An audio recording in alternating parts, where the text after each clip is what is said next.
We were speaking of sequestration, alluding to a recent lawsuit.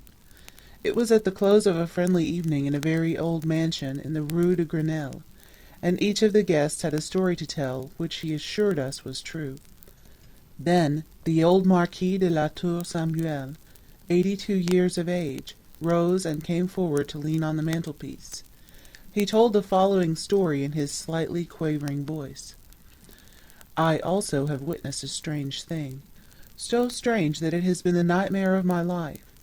It happened 56 years ago, and yet there is not a month when I do not see it again in my dreams. From that day I have borne a mark, a stamp of fear. Do you understand? Yes, for 10 minutes I was prey to terror, in such a way that ever since a constant dread has remained in my soul. Unexpected sounds chill me to the heart. Objects which I can ill distinguish in the evening shadows make me long to flee. I am afraid at night. No, I would not have owned such a thing before reaching my present age. But now I may tell everything. One may fear imaginary dangers at 82 years old, but before actual danger I have never turned back, mesdames.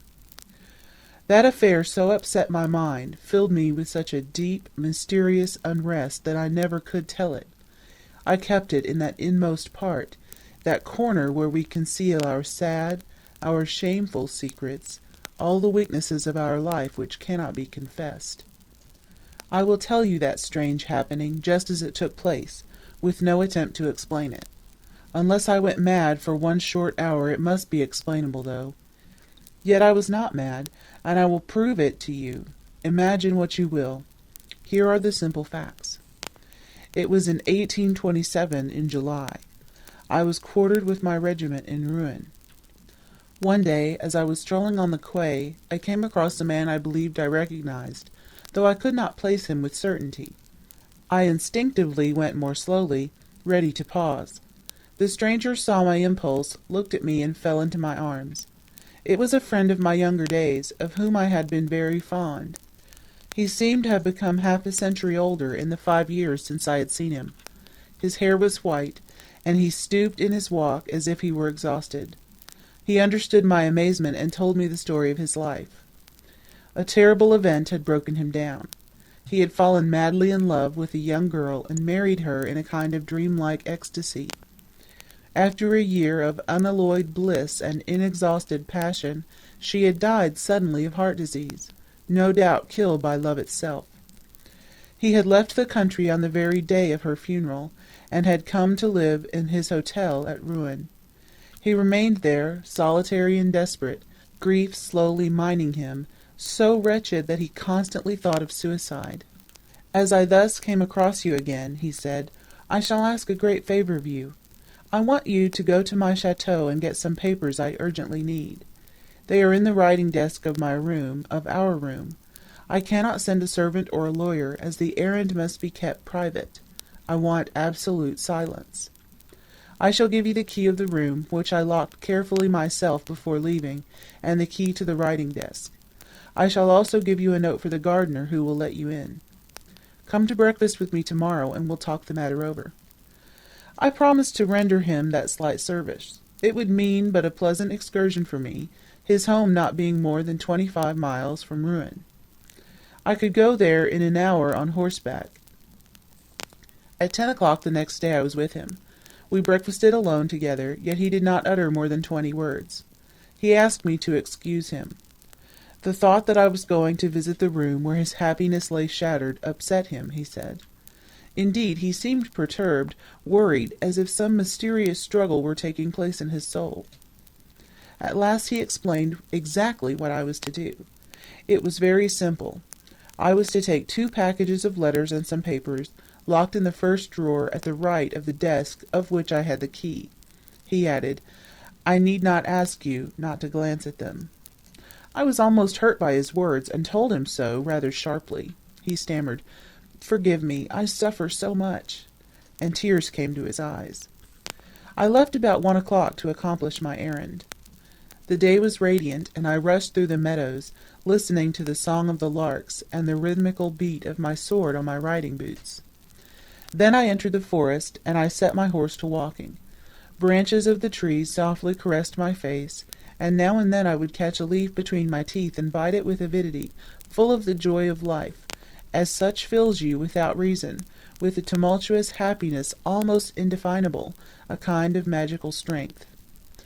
As I neared the house, I took out the letter for the gardener, and noted with surprise that it was sealed.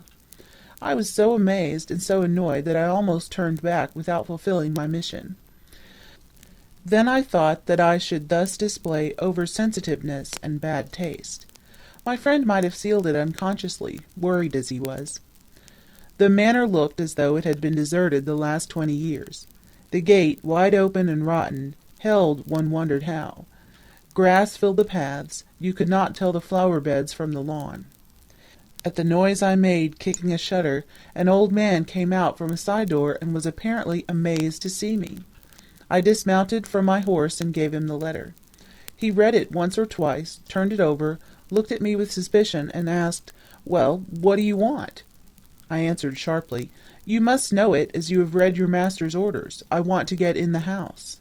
He appeared overwhelmed. He said, "So you are going in his room?" I was getting impatient. "Parbleu! Do you intend to question me by chance?" He stammered, "No, monsieur, only it has not been opened since the death. If you will wait 5 minutes, I will go in to see whether—" I interrupted angrily. "See here, are you joking? You can't go in that room, as I have the key." He no longer knew what to say. "Then, monsieur, I will show you the way." "Show me the stairs and leave me alone. I can find it without your help." "But still, monsieur—" Then I lost my temper. "Now be quiet, else you'll be sorry." I roughly pushed him aside and went into the house. I first went through the kitchen, then crossed 2 small rooms occupied by the man and his wife. From there I stepped into a large hall. I went up the stairs, and I recognized the door my friend had described to me. I opened it with ease and went in. The room was so dark that at first I could not distinguish anything. I paused, arrested by that moldy and stale odor peculiar to deserted and condemned rooms, of dead rooms. Then gradually my eyes grew accustomed to the gloom, and I saw rather clearly a great room in disorder, a bed without sheets having still its mattresses and pillows, one of which bore the deep imprint of an elbow or a head, as if someone had just been resting on it. The chairs seemed all in confusion. I noticed a door, probably that of a closet, had remained ajar.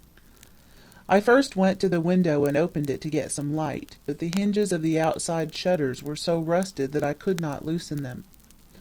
I even tried to break them with my sword, but did not succeed. As those fruitless attempts irritated me, and as my eyes were by now adjusted to the dim light, I gave up hope of getting more light and went toward the writing desk. I sat down in an armchair, folded back the top, and opened the drawer. It was full to the edge. I needed but 3 packages, which I knew how to distinguish, and I started looking for them. I was straining my eyes to decipher the inscriptions when I thought I heard, or rather felt, a rustle behind me. I took no notice, thinking a draught had lifted some curtain. But a minute later, another movement, almost indistinct, sent a disagreeable little shiver over my skin.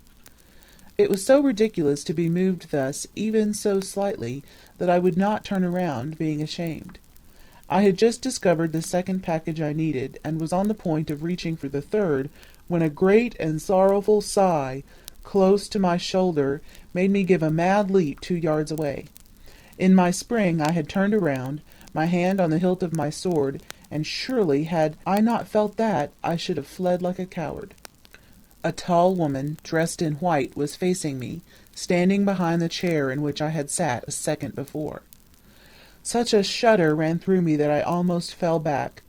Oh, no one who has not felt them can understand those gruesome and ridiculous terrors.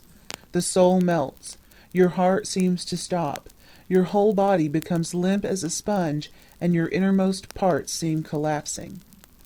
I do not believe in ghosts, and yet I broke down before the hideous fear of the dead, and I suffered, oh, I suffered more in a few minutes in the irresistible anguish of supernatural dread than I have suffered in all the rest of my life.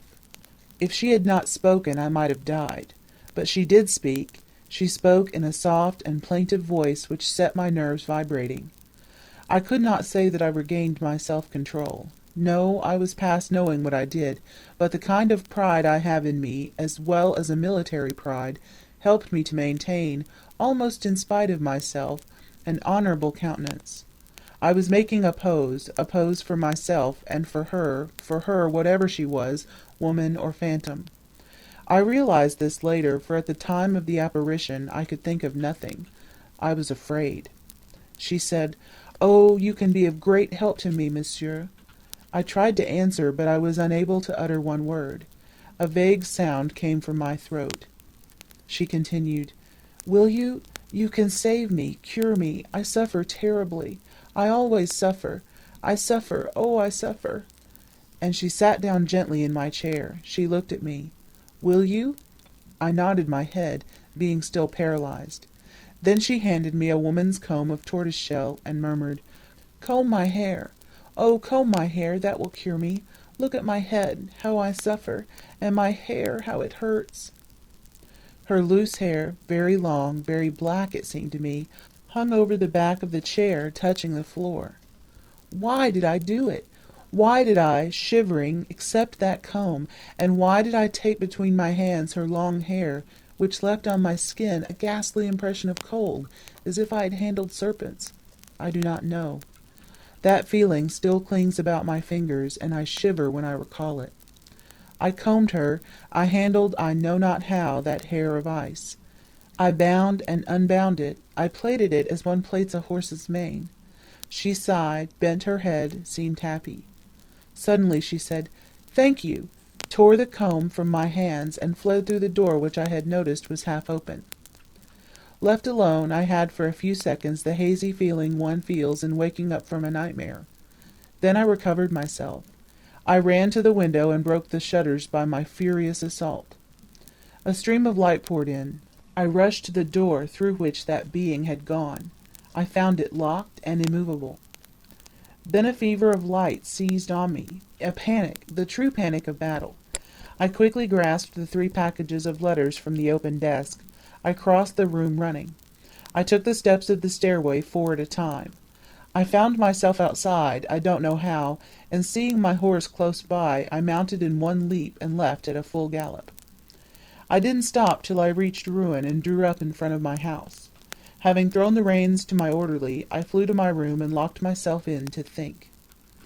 Then for an hour I asked myself whether I had not been the victim of an hallucination. Certainly I must have had one of those nervous shocks, one of those brain disorders such as give rise to miracles, to which the supernatural owes its strength.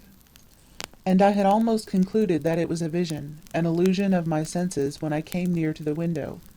My eyes by chance looked down. My tunic was covered with hairs, long woman's hairs which had entangled themselves around the buttons. I took them off one by one and threw them out of the window with trembling fingers. I then called my orderly. I felt too perturbed, too moved, to go and see my friend on that day. Besides, I needed to think over what I should tell him. I had his letters delivered to him. He gave a receipt to the soldier. He inquired after me and was told that I was not well.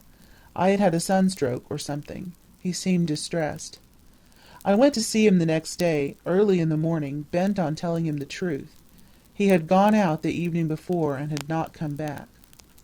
I returned the same day, but he had not been seen. I waited a week. He did not come back. I notified the police. They searched for him everywhere, but no one could find any trace of his passing or of his retreat.